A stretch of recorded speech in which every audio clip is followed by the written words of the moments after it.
এই বাংলাদেশ বিভিন্নভাবে বিভিন্ন গোষ্ঠী পরিচালনা করেছে। আমরা কি দেখতে পেয়েছি? কর্তৃত্ববাদ শোষণ করেছে, জনগণের পকেট তারা চুরি করে, তারা অর্থ সম্পদ লুটপাট করে বিদেশে পাচার করেছে। জামায়াত ইসলামী একমাত্র দল যেটা কোনো দুর্নীতির কোনো নজির এখন পর্যন্ত বের করতে পারে নাই।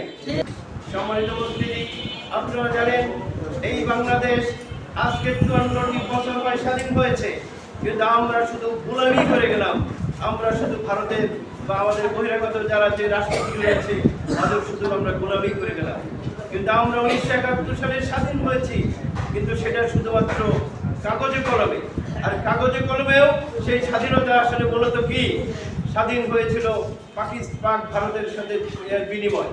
সম্মানিত উপস্থিতি, এটা আমি বলতে চাই, এই 54টি বছর আমরা অন্যের গোলামি করেছি, আর গোলামি করতে চাই না।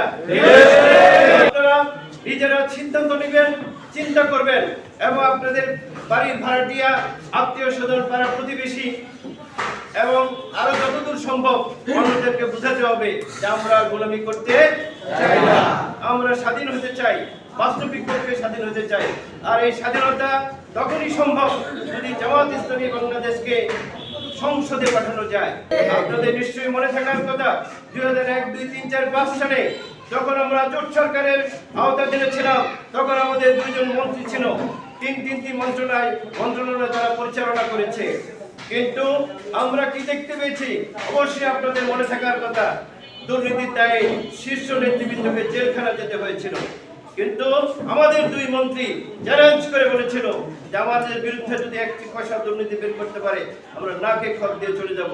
কিন্তু তারা শত চেষ্টা করেও 1টি পয়সা দুর্নীতি বের করতে পারে নাই। এর চেয়ে বড় প্রমাণ আর কি হতে পারে? বাংলাদেশের জন্য বাংলাদেশের মেইন সমস্যা হচ্ছে দুর্নীতি। আজকে দুর্নীতি যদি আমরা রোধ করতে পারি, এটাকে যদি আমরা না বলতে পারি, তাহলে এই বাংলাদেশ দাঁড়াতে বেশি সময় লাগবে না ইনশাআল্লাহ।